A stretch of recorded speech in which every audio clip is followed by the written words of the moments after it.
بسم الله الرحمن الرحيم.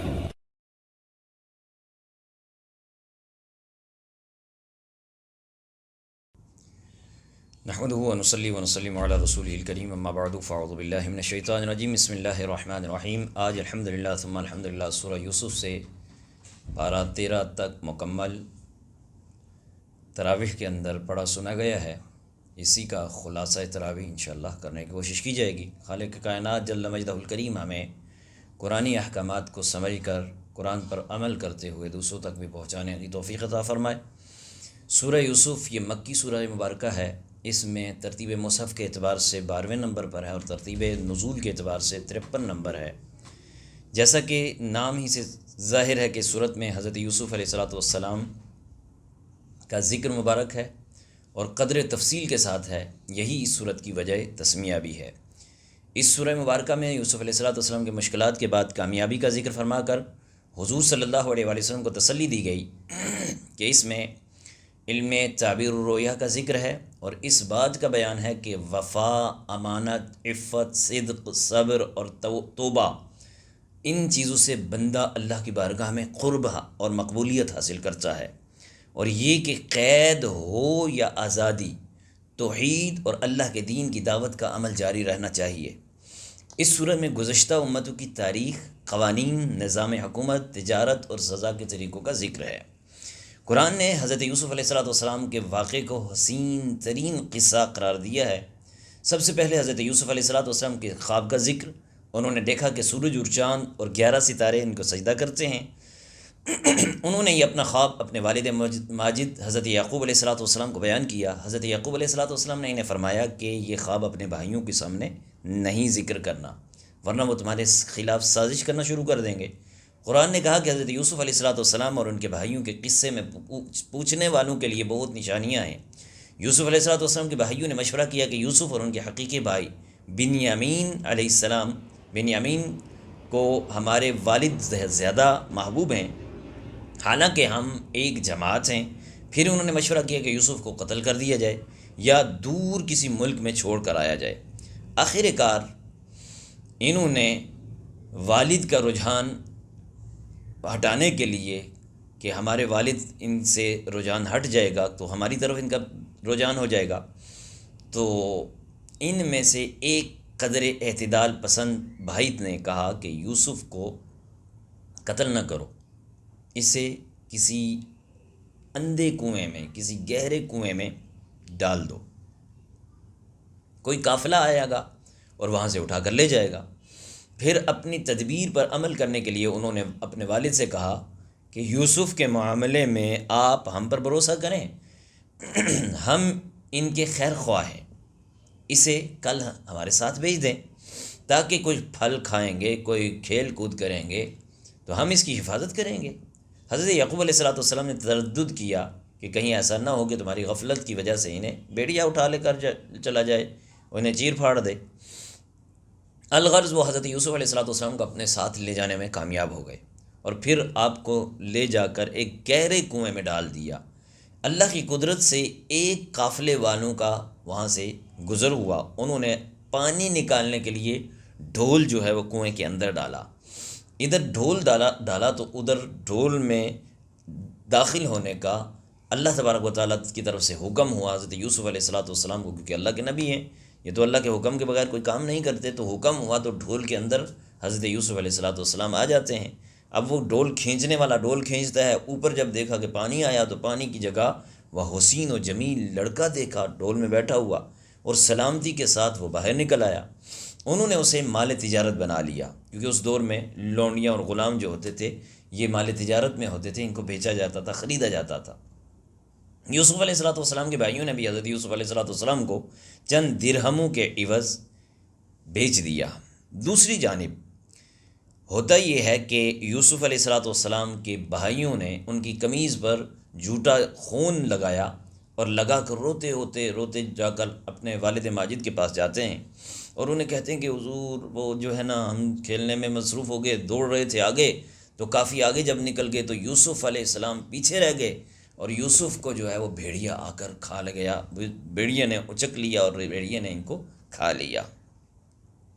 ادھر یوسف علیہ السلام تو ماجرا جانتے تھے، لیکن اب کہا کہ میرے لیے صبر جمیل ہی بہتر ہے، تمہاری من گھڑت اس بات سے تو مجھے پتہ چل گیا، کیونکہ بھیڑیا جب کسی کو پھاڑے گا، بھیڑیا جب کسی کو کھائے گا تو وہ کم سے کم کرتا یا قمیض جو ہوگی تو اس کو پھاڑے گا تو صحیح نا، تو وہ صرف بالکل نئے کا نیا کرتا ہے، اس پہ کوئی یوں سمجھ لیں کہ کوئی پھٹا ہوا تو ہے نہیں، صرف خون ہی لگا ہوا ہے۔ تو یوسف علیہ السلام کے والد ماجد تو جان گئے، تو کہا یہ تمہاری من گڑت بات ہے، لیکن اب میرے لیے صبر جمیل ہی بہتر ہے۔ قافلے والوں نے یوسف علیہ السلام کو مصر میں لے جا کر عزیز مصر کے ہاں بیچ دیا۔ اس نے اپنی بیوی سے کہا کہ اس کو عزت سے رکھو، اسے ہم اپنا بیٹا بنا لیتے ہیں، کیونکہ اس کے ہاں بیٹا کوئی نہیں تھا۔ جب یوسف علیہ السلام پختہ عمر کو پہنچے تو عزیز مصر کی بیوی نے، جس کا نام زلیخا بتایا جاتا ہے، اپنے گھر میں دروازے بند کر کے انہیں دعوت گناہ دی۔ یوسف علیہ السلام نے فرمایا میں اپنے مربی کے احسان کشی نہیں کر سکتا، یعنی جو میرا پالنے والا، جو جس کے گھر میں ہوں، میں اس کی احسان کشی کیسے کروں؟ یوسف علیہ السلام دروازے کی طرف دوڑے اور پیچھے سے عزیز مصر کی بیوی نے ان کی قمیض پکڑی اور وہ قمیض جو ہے پیچھے سے پھٹ گئی۔ اسی اثنا میں اس کا شوہر جو عزیز مصر ہے وہ سامنے آیا اور عزیز مصر کی بیوی نے سارا الزام جو حضرت یوسف علیہ السلام پر لگا دیا۔ چنانچہ خود عزیز مصر کی بیوی کے خاندان سے ایک فرد نے گواہی دی، اگر یوسف کی قمیض، وہ بھی گواہی دینے والا بچہ تھا، پنگوڑے کے اندر تھا، کہا کہ اگر یوسف کی قمیض سینے کی جانب سے پھٹی ہے تو یہ قصوروار ہے، کیونکہ ظاہر ہے سینے کی جانب سے ہوگی تو وہ اس طرح ہوتا ہے کہ مثلا کوئی آگے آ رہا ہو، حملہ کرنے والا آگے آ رہا ہو تو اس کا وہ سینے کی طرف سے یا گلے کو پکڑا جاتا ہے تو وہ پھٹ جاتی ہے۔ تو کہا کہ اگر سینے کی طرف سے پھٹی تو یوسف قصوروار ہیں، اگر پیچھے کی طرف سے پھٹی تو پھر زلیخا قصوروار ہے، کیونکہ پیچھے کی طرف سے پھٹنے کا مطلب یہ ہے کہ یہ ان کے پیچھے بھاگی ہوگی تو اس کو پکڑا ہوگا تو ان کی قمیض پھٹ گئی ہے۔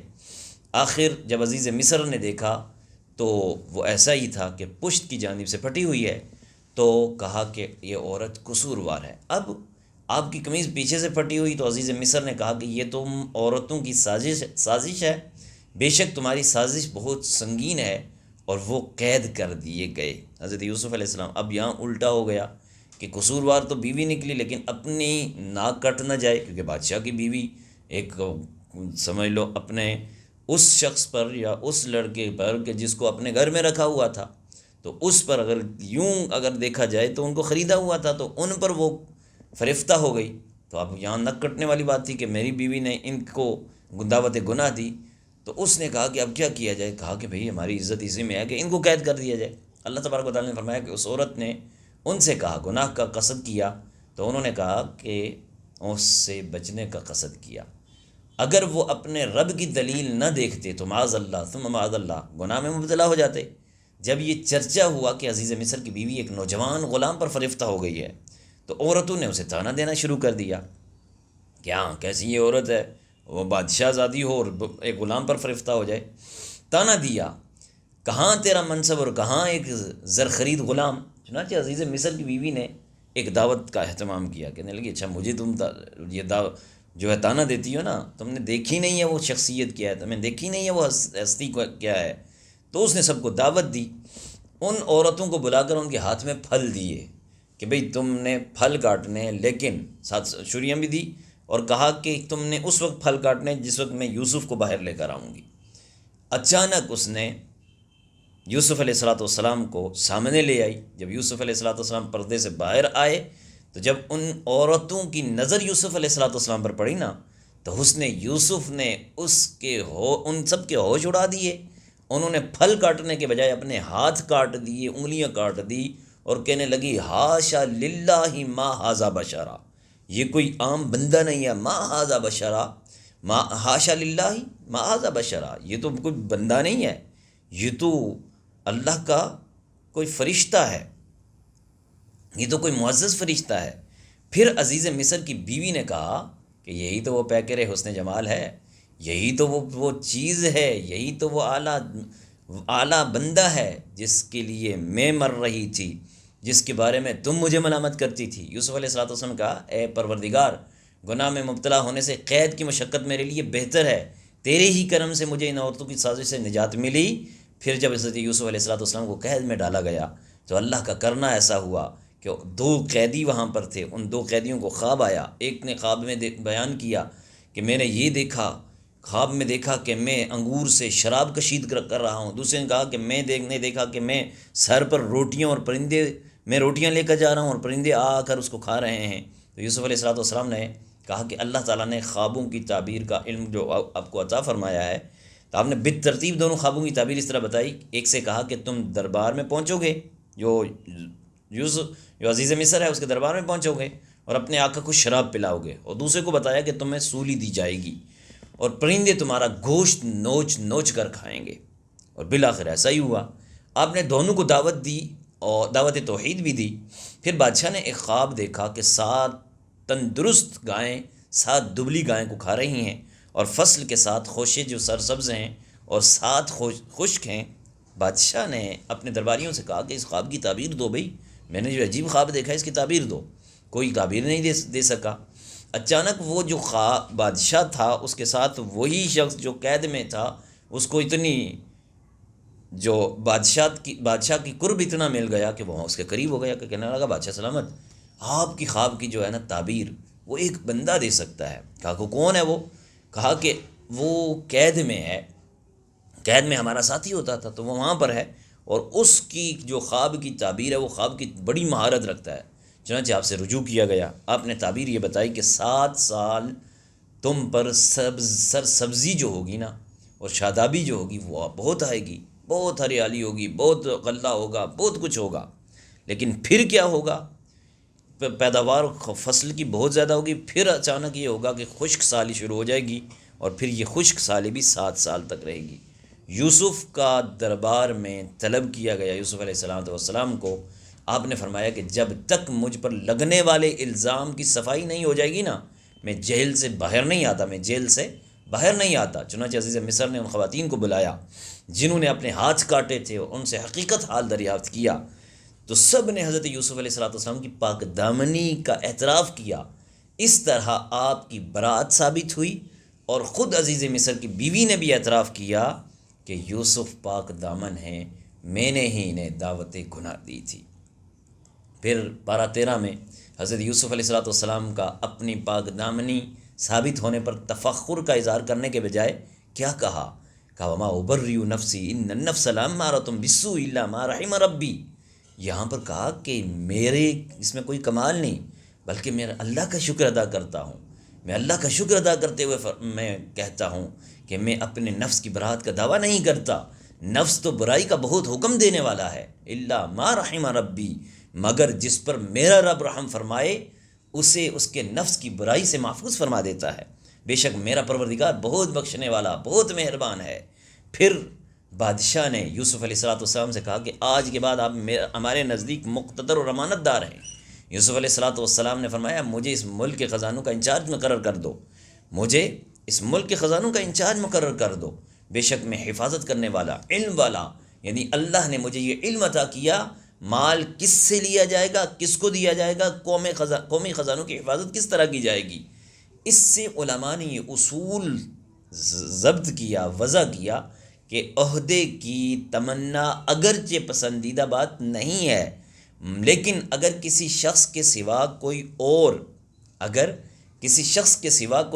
عہدے کا اہل نہ ہو تو اب اس عہدے کے لیے خواہش کا اظہار کیا جا سکتا ہے۔ مثلا کوئی قاضی قضا بننا چاہتا ہے، اب وہ ہے ہی جاہل، اس کو پتہ ہی نہیں ہے قاضی قضا کا منصب کیا ہوتا ہے، اس کا معاملات کیا ہوتے ہیں، اب وہ سفارشی تھا وہ آ گیا، تو اب کہا کہ اگر کوئی مفتی صاحب علم صاحب بصیرت شخص ہے تو پھر یہ اپنے منصب کے لیے آگے بڑھ سکتا ہے، اس منصب کو لینے کے لیے، حاصل کرنے کے لیے۔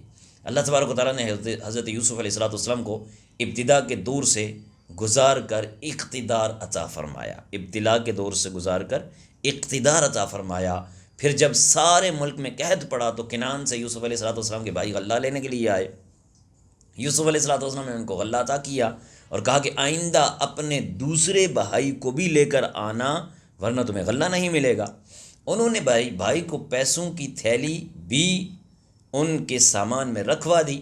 پھر برادران یوسف بنیامین کو بھی باپ کی اجازت سے لے کر آئے، تو حضرت یعقوب علیہ السلام نے انہیں ہدایت کی کہ تم سب ایک دروازے سے داخل نہ ہونا، بلکہ الگ الگ داخل ہونا، الگ الگ دروازوں سے داخل ہونا۔ کیوں یہ کہا؟ اس لیے تاکہ کوئی بد نظر کی بد نظر آپ پر نہ پڑ جائے۔ تو پھر کیا ہوا، کیونکہ ظاہر ہے کہ 10 کے 10 11 کے 11 بھائی جب وہاں سے داخل ہوں گے ایک ہی دروازے سے، تو یہ خوبصورت حسین و جمیل یہ جب ایک ہی دروازے سے داخل ہوئے تو پھر تو نظر لگے گی۔ تو اس لیے آپ نے یہ نظر کا توڑ بتایا کہ ایک دروازے سے نہ ہونا، الگ الگ دروازوں سے آنا۔ جب برادران یوسف ان کے پاس پہنچے تو حضرت یوسف علیہ السلام نے اپنے بھائی کو روکنے کی خفیہ جو تدبیر ہے نا، وہ بھائی کے لیے سوچی، وہ یہ کہ آپ اپنے بھائی کے سامان میں شاہی پیالہ رکھ دیا، اور پھر منادی یعنی اعلان کرنے والے سے اعلان کروا دیا کہ قافلے والوں میں سے کسی نے چوری کی ہے۔ یوسف علیہ السلام کے بھائیوں نے کہا کہ واللہ ہم فساد اور چوری کے لیے نہیں آئے ہیں۔ درباریوں نے کہا کہ اگر کسی کے سامان سے پیالہ مل گیا نا تو اس کو سزا ہوگی، اور سزا پتہ کیا ہے؟ انہوں نے کہا کہ اس کی سزا کیا ہے؟ کہا سزا یہ ہے کہ اسے روک لیا جائے گا۔ بالآخر سب کا ڈھونڈا گیا، ایک کا بھی، دوسرے کا بھی، تیسرے کا بھی، چوتھے کا بھی، آخر میں بنیامین جو ہیں ان کے سامان کو ڈھونڈا گیا۔ ان کے سامان کو جیسا ڈھونڈا تو اس میں سے پیالہ نکلا۔ جیسا پیالہ نکلا نا تو بھائی جو ہیں وہ پریشان ہو گئے، کہنے لگے یار یہ تو اب مسئلہ ہو گیا کہ ان کے بھائی کے ساتھ بھی ہم نے اس طرح کا معاملہ کیا تھا، تو والد صاحب تو ویسے ہی پہلے ان کو نہیں بھیج رہے تھے، اب ان کو روک لیا گیا تو بڑا مسئلہ ہو جائے گا۔ برادران یوسف نے کہا کہ آپ ایسا کریں کہ آپ ان کو چھوڑ دیں، ہم میں سے کسی ایک کو رکھ لیں، جو بڑا ہے اس کو رکھ لیں یا چھوٹا ہے اس کو رکھ لیں، ان کو چھوڑ دیں، کیونکہ ان کے بھائی کے ساتھ بھی اس طرح کا معاملہ ہوا تھا، تو ابو کا جو ہے ہمارے ابا جان کا اعتماد ویسے ہی ہم سے اٹھ گیا ہوا ہے، تو یہ ہمارے لیے پریشانی ہو جائے گی۔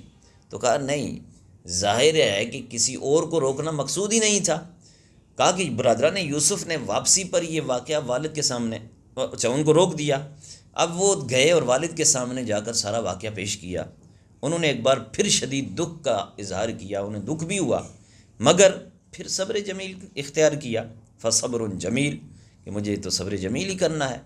شدت غم سے روتے روتے روتے روتے حضرت یعقوب علیہ السلام کی مبارک آنکھوں کی بینائی جو ہے وہ ختم ہو گئی، چلی گئی۔ انہوں نے کہا کہ میں اپنی پریشانی اور غم کی شکایت صرف اور صرف اللہ کی بارگاہ میں کرتا ہوں، اور کسی سے کرنے کی مجھے حاجت ہی نہیں۔ پھر یعقوب علیہ السلام نے برادران یوسف کو یوسف اور بنیامین کی تلاش میں بھیجا اور کہا کہ یوسف اور اس کے بھائی کو تلاش کرو، اور ان کی تلاش میں اللہ کی رحمت سے مایوس نہ ہونا۔ ان کی رحمت ان پر اللہ کی رحمت صرف اور صرف مسلمانوں پر ہی ہوتی ہے، اور اللہ کی رحمت سے مایوس جو ہوتا ہے وہ صرف کافر ہی ہوتا ہے۔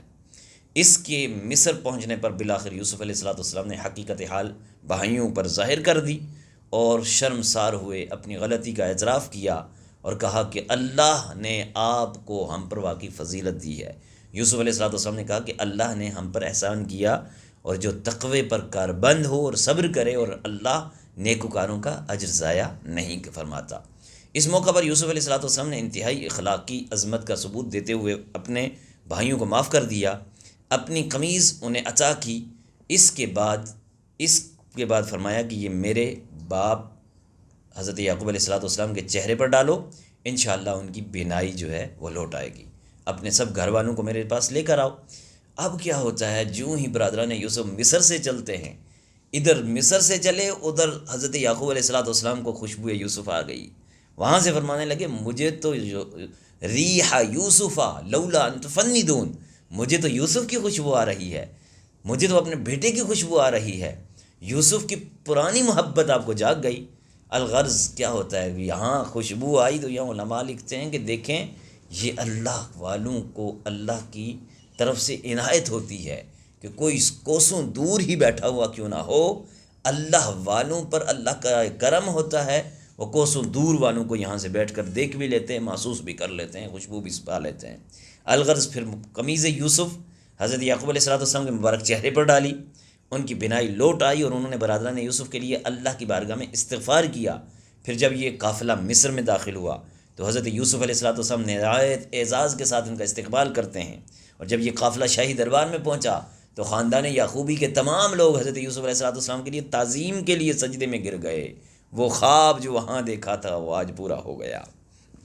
فرمایا بے شک میرے رب نے اس کو سچ کر دکھایا، اور اس نے مجھ پر احسان کیا۔ یوسف علیہ السلام نے رب ذوالجلال کا ان کلمات سے شکر ادا کیا، اے میرے رب، تو نے مجھے مصر کا مصر کا بادشاہ بنایا، مصر کی حکومت عطا کی اور مجھے خوابوں کی تعبیر کا علم عطا فرمایا۔ اے آسمانوں اور زمین کے پیدا کرنے والے، تو ہی دنیا اور آخرت میں میرا کارساز ہے۔ مجھے دنیا سے مسلمان اٹھانا اور مجھے نیک بندوں کے ساتھ ملا دینا۔ یوسف علیہ السلام دعا کر رہے ہیں اللہ کی بارگاہ میں، یہ عاجزی تھی۔ اللہ تبارک و تعالیٰ نے رسول اللہ صلی اللہ علیہ وسلم سے فرمایا کہ میرے محبوب، یہ غیب کی خبریں ہیں جس غیب کی ہم آپ کی طرف وحی فرماتے ہیں۔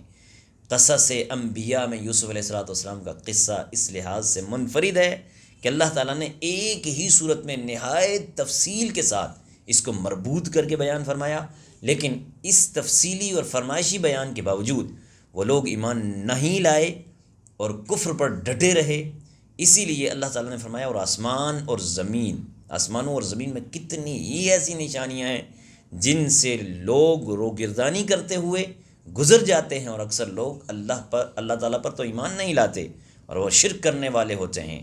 اور سورت کے آخر میں بیان کیا کہ بے شک ان قصوں میں عقل والوں کے لیے نصیحت ہے۔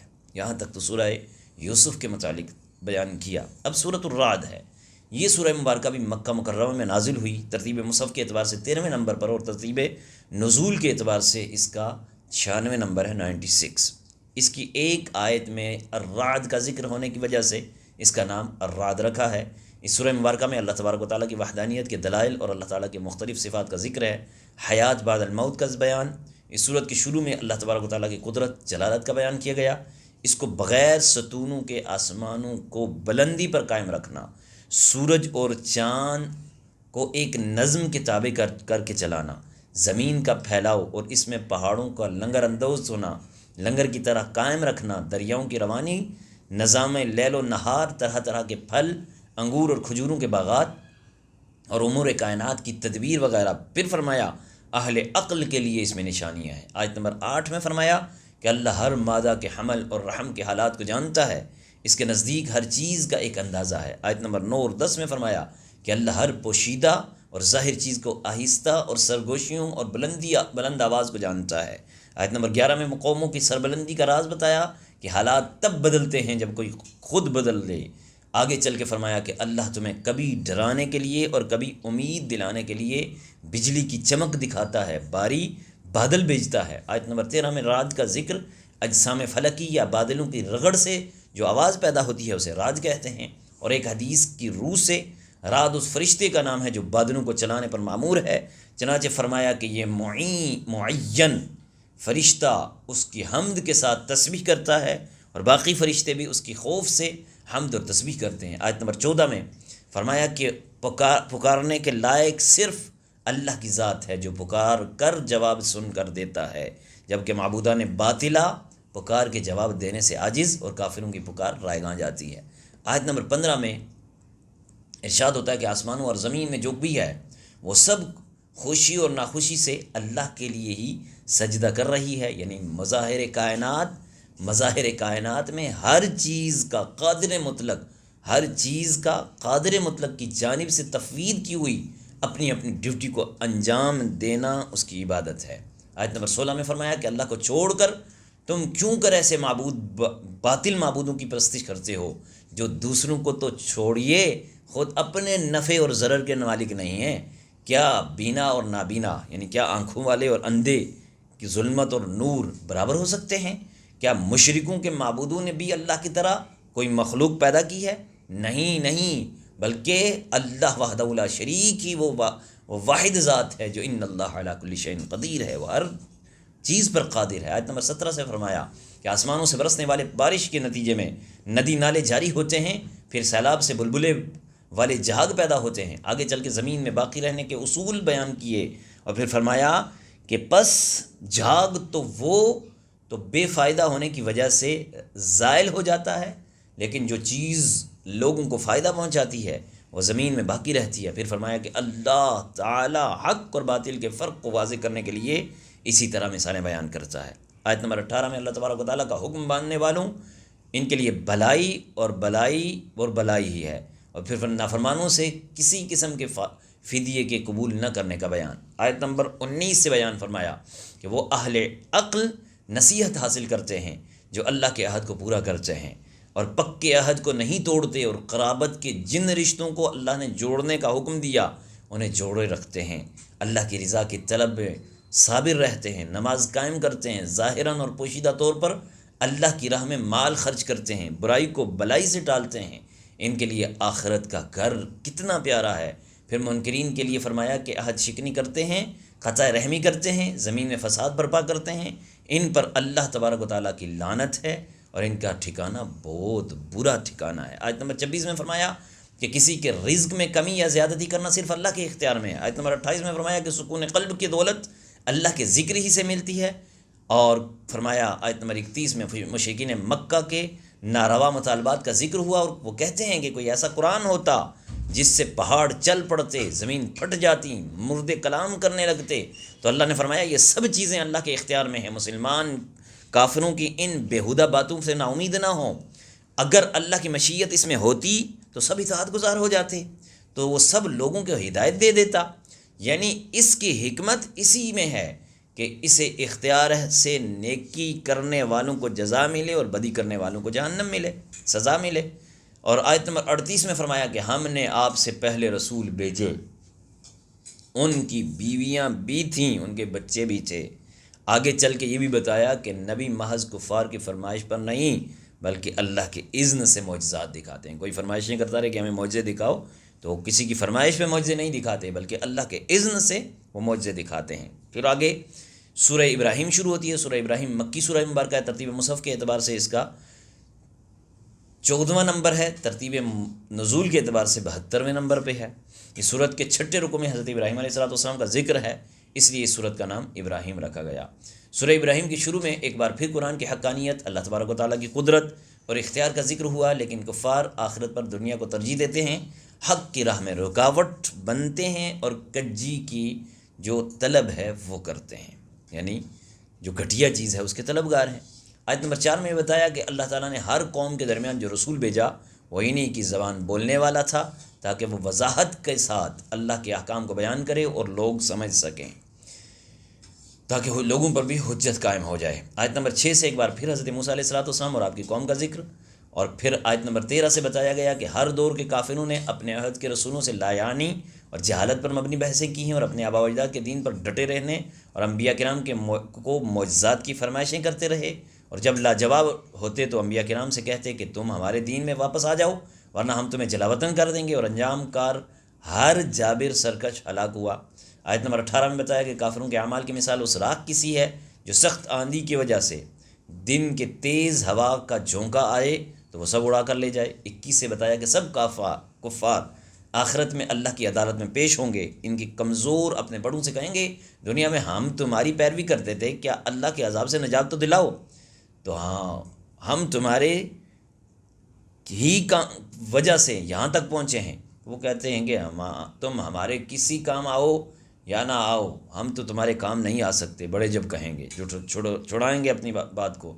اسی طرح شیطان بھی اپنے پیروکاروں سے اپنا دامن چھڑا لے گا اور کہے گا کہ تم نے تو اللہ کے سچے وعدے کو رد کیا اور میرے جھوٹے وعدے کو مانا، سو تم مجھے ملامت نہ کرو بلکہ اپنے آپ ہی کو ملامت کرو۔ اب ہم ایک دوسرے کے کام آنے والے نہیں ہیں، نہ شیطان نہ کافر، کوئی بھی کام نہیں آئے گا۔ پھر آگے چل کے آیت نمبر 28 سے اس کے بعد اللہ تبارک و تعالیٰ کی نعمتوں کی ناشکری سے بدلنے والوں کو، اللہ کے ساتھ شریک بنانے والوں کو جہنم کی وعیدات سنائی ہیں۔ 31 میں فرمایا میرے مومن بندو سے کہ کہہ دو میرے مومن بندو سے کہہ دو قیامت سے پہلے نماز قائم کریں اور زکوٰۃ ادا کریں۔